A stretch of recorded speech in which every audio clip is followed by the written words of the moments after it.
Olá, meus queridos, graça e a paz de Cristo. Que Deus abençoe a todos, que a paz do Senhor Jesus Cristo esteja sobre a sua vida. Hoje é domingo, 7 de setembro. Hoje é ceia do Senhor lá na igreja e você é convidado para estar conosco lá, tá bom? 7 de setembro é feriado de domingo, muitos não gostaram não. Eu particularmente, para mim não faz nenhuma diferença, né? Independente se seja domingo ou segunda-feira, se eu tivesse serviço, eu ia trabalhar do mesmo jeito. Mas no caso hoje, eu estou de folga. Eu estarei na igreja hoje, tá? Vamos lá? O tema de hoje é: não é minha obrigação. Convido você para ler os textos primeiramente, são dois textos, são Primeira Crônica, e tem dois textos aqui, dois textos não, são intercalados aqui a leitura. Primeiramente, Primeira Crônica, capítulo 17. Você vai ler do versículo 1 até o versículo 4. Depois vai intercalar para o versículo 16 até o 25. Ok? Entendido, né? Vou explicar de novo, né? Primeira Crônica, capítulo 17, versículo 1 até o versículo 4. Aí você vai dar uma paradinha e vai intercalar para o versículo 16 até o 25. Vamos ler outra história? Toda explicação, né? A ideia foi dele, mas ele não recebeu crédito. Ele traçou os planos, desenhou a mobília, coletou o material e fez todos os preparativos. Aí você pode ver isso em 1 Crônica 22, verso 1 até o versículo 6. Mas Deus não deu o crédito a Davi. O primeiro templo construído em Jerusalém é conhecido como o Templo de Salomão. O desejo do rei Davi de honrar a Deus é louvável, mas o Senhor disse: você não é a pessoa que vai construir. Como você se sentiria se estivesse no lugar de Davi? Continuaria tão dedicado em lançar os alicerces? O comentário bíblico de J.G. McCovely escreveu: às vezes temos que aceitar que o trabalho que gostaríamos de executar no serviço cristão não é aquele para o qual estamos mais preparados, nem aquele a qual Deus realmente nos chamou. Pode ser que no caso de Davi, um trabalho de base que levará a algo obviamente maior. O reconhecimento e aceitação de uma verdadeira capacidade é o primeiro e necessário passo para compreender o significado do que realmente podemos ou já alcançamos nos propósitos de Deus. Talvez seja essa a razão de alguns missionários trabalharem muito num lugar onde há poucos convertidos e de mães continuarem a orar com fé por seus filhos pródigos. Eles acreditam e aceitam que Deus chamou alguns para semear, outros para regar e outros ainda para fazer a colheita. Compreendem que a vida cristã não é uma corrida, que a vida cristã é uma corrida, mas não contra os outros seres humanos. E finalmente, eles confiam que Deus fará a semente brotar. O rei Davi manteve-se atento no que Deus iria fazer, em vez de que ele próprio não poderia fazer. Por isso, permaneceu agradecido e fez tudo o que pôde, reunindo homens capazes de ajudar a Salomão. Ele buscou a glória de Deus e não a sua própria. Mas acontece isso, né?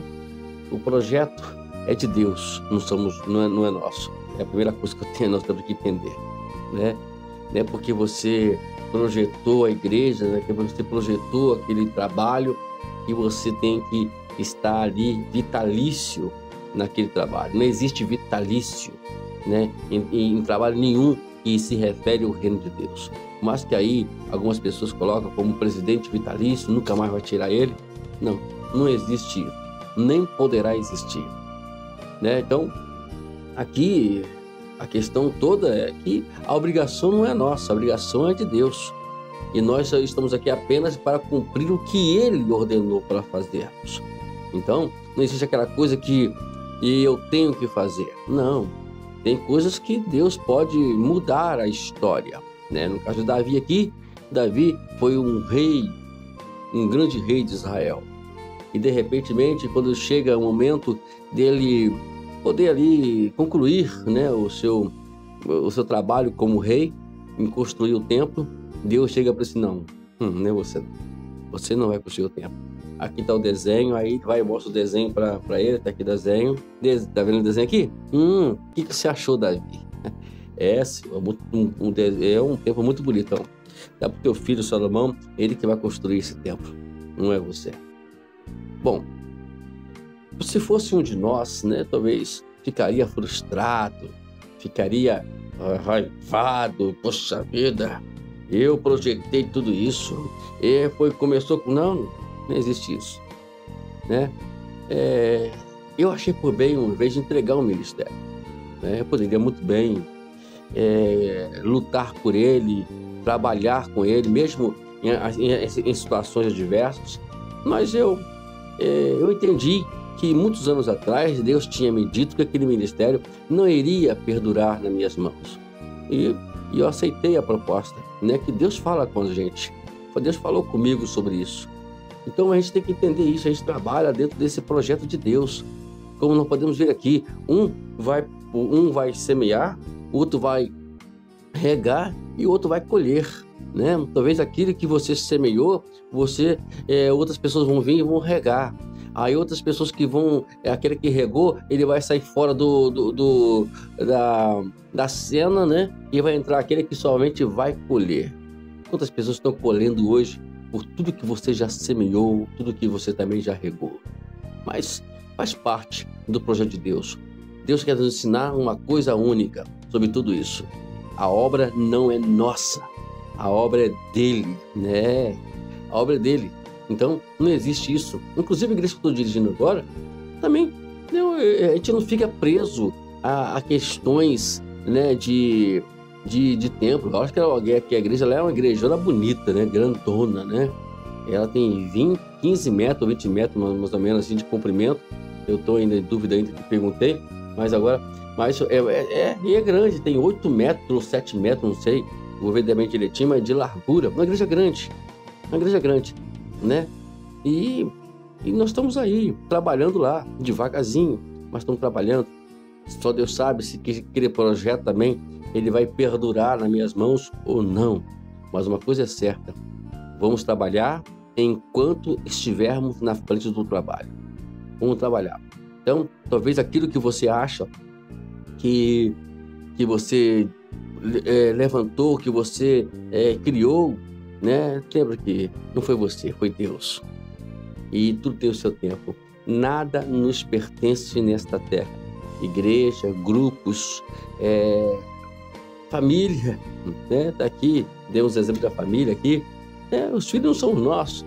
Nós semeamos o filho, aí vai que outro regue, e aí ele vai casar e outro vai semear, né? É assim que funciona. Não tem jeito. Enquanto nós estivermos aqui, vai ser assim.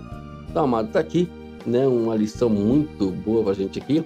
A gente pode trabalhar mais, vamos trabalhar mais tarde sobre isso aqui, para a gente poder, quem sabe aí, trazer uma pregação, uma pregação aqui sobre esse tema, que é muito importante. Vamos lá, vamos para os nossos amigos. Perdão. Vamos para os nossos amigos. Comparado ao seu irmão, Simão Pedro, André parecia ter uma função menor no plano de Deus. Leia sobre a sua significativa contribuição no Evangelho de João, capítulo 1, verso 39 a 41. Gente, magnífico.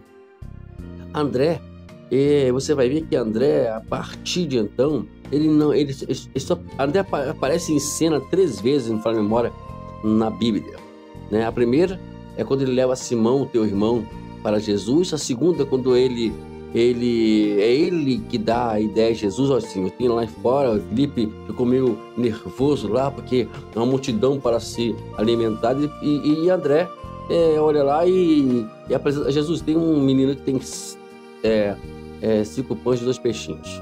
E aí ele dá a ideia, ele dá a solução, né, para Jesus fazer o milagre. E a outra é que a Felipe, se não me falha a memória também, ele joga a evangelização dos gregos nas mãos de André. André teve uma significativa muito grande no reino de Deus. Não aparece mais, mas ele foi fundamental, né, naquele momento de levar Simão Pedro, que foi o protagonista dos discípulos, podemos dizer assim, né? E foi ele que foi lá, que teve que instruiu os gregos, enfim. E depois André não aparece mais. André semeou. André provavelmente até regou, mas quem colheu não foi André.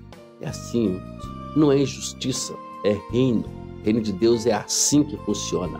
Não tem jeito, não tem como correr fora. Merecia conversar mais um pouquinho sobre isso, mas vamos deixar para uma próxima com mais extensão, que o tempo já está passando. Vamos para o considero para terminar?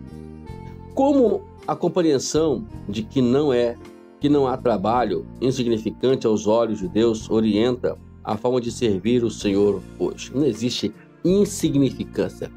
Tudo que você faz é significativo, é dentro do propósito do nosso Deus.